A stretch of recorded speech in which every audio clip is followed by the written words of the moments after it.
এইবার চলে আসেন বিরাদর ইসলাম, সমস্ত উম্মত একমত, যদি কেউ আল্লাহর হাবিব সাল্লাল্লাহু আলাইহি সাল্লামের চুল পরিমাণে বেয়াদবি করে সেই ব্যক্তি মুসলমান থাকে না, কাফির হয়ে যায়, ইসলাম থেকে বেরিয়ে যায়। চলেন আল্লাহ পাকের কোরআনকে দেখি। আল্লাহ তাবারাক ওয়া তাআলার পবিত্র কোরআন এবং কোরআন পাকের বিখ্যাত তাফসীরের কিতাব তাফসীরে নিশাপুরীর মধ্যে হযরত আব্দুল্লাহ ইবনে আব্বাস রাদিয়াল্লাহু তাআলা আনহু থেকে হাদিস বর্ণিত হয়েছে। হযরত আব্দুল্লাহ ইবনে আব্বাস বলছেন, একজন ব্যক্তি, একজন মুনাফিক যে রাসূলের পিছে নামাজ পড়তো, রাসূলুল্লাহর সঙ্গে জিদ্দর ময়দানে যেত, আল্লাহ তাবারাক ওয়া তাআলা পবিত্র কোরআনের মধ্যে ঘোষণা করেছে। আব্দুল্লাহ ইবনে আব্বাস বর্ণনা করছেন, হাদিস শরীফ এবং তাফসীরে কিতাবের মধ্যে এসেছেন। দেখেন বিরাদর ইসলাম, একজন সাহাবীর উটনি হারিয়ে গেছিলেন।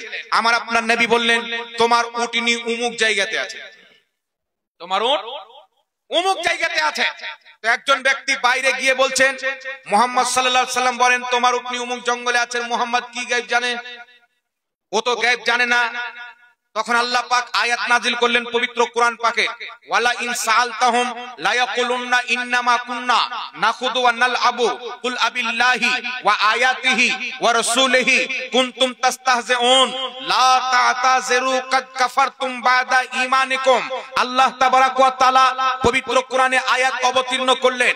আল্লাহ পাক বলছেন, হে আমার নবী, যদি তুমি তাকে জিজ্ঞাসা করো ওই মুনাফিককে, তুমি কি এই কথা বলেছো যে মুহাম্মদ কি করে জানে যে ওখানে আছে?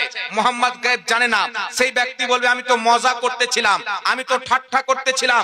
আল্লাহ পাক বলছেন, তুমি কি আল্লাহর আয়াতকে নিয়ে ঠাট্টা করো, আল্লাহর রাসূলকে নিয়ে ঠাট্টা করো? লা তা'তাযিরু, বাহানা করিও না, কাদ কাফারতুম বাদা ঈমানিকুম, তুমি ঈমান আনার পর আমার নবীর বেয়াদবি করার কারণে কাফির হয়ে গেছো। বলুন সুবহানাল্লাহ।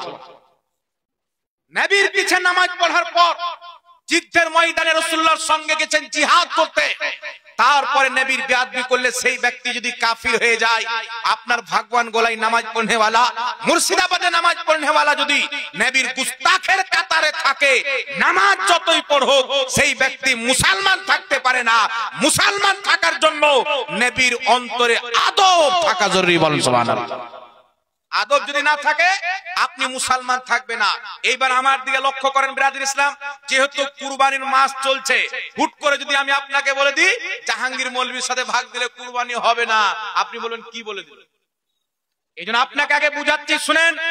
আপনার বাবাকে গালি দিলে না কুরবানি দিবেন, না মেয়ের রিশতা করবেন, না জামাই করবেন, না শ্বশুর করবেন। আপনার ভাইকে গালি দিলে, আপনার ছেলেকে গালি দিলে, আপনার মাকে গালি দিলে আপনি কোন মতে সহ্য করবেন না। এখন আপনি বলেন, আমাকে কান দিয়েছেন আল্লাহ, চোখ দিয়েছেন আল্লাহ, জবান দিয়েছেন আল্লাহ, বডি দিয়েছেন আল্লাহ, জমিন আসমান কুল কায়নাতের মালিক হচ্ছেন আল্লাহ।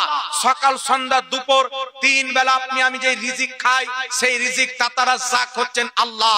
এখন বলেন, যদি কোনো ব্যক্তি নিজেকে মুসলমান দাবি করার পর বলে যে আল্লাহও মিথ্যা বলতে পারে, তার সাথে কুরবানি হবে? ও মুসলমান থাকবে? আকীদার কিতাব খুলেন, মুহাদ্দিসিনে কেরাম বড় বড় ইমাম 1000 বছর পূর্বে, 1200 বছর পূর্বে, 1400 বছর থেকে নিয়ে আজ পর্যন্ত বড় বড় ইমাম আকীদার কিতাব লিখে দিয়ে দিয়েছেন আল্লাহর ব্যাপারে কি আকীদা রাখবেন। মনে রাখবেন, আল্লাহ সব করতে পারে, কিন্তু মিথ্যা বলা আল্লাহর জন্য অসম্ভব, চুরি করা আল্লাহর জন্য অসম্ভব। কারণ এইগুলো কাজ হচ্ছে এইগুলো কাজ হচ্ছে ত্রুটি। মিথ্যা বলা মিথ্যা বলা খোট, আর আল্লাহর কুদরত প্রত্যেক খোট থেকে, প্রত্যেক ত্রুটি থেকে পাক ধরে। বলেন সুবহানাল্লাহ। প্রত্যেক আয়াত থেকে পাক। আকীদাতুত তাহাবীর মধ্যে ইমাম তাহাবী রাহমাতুল্লাহ আলাইহি আকীদার ইমাম লিখছেন, আল্লাহ পাক মিথ্যা বলা থেকে পাক। যদি কোনো ব্যক্তি বলে আল্লাহ মিথ্যা বলতে পারে কিন্তু বলে না, আকীদাতুত তাহাবীর মধ্যে লেখা আছে ওই ব্যক্তি কাফির হয়ে যাবে। এটা আমার আপনার কিতাব নয়, সমস্ত মুসলিম উম্মাহর গ্রহণযোগ্য কিতাব। বলেন সুবহানাল্লাহ। তাহলে বলেন, যে ব্যক্তি মুসলমান থাকবে না এমন ব্যক্তির সাথে যদি আমি ভাগাদি কুরবানি হবে?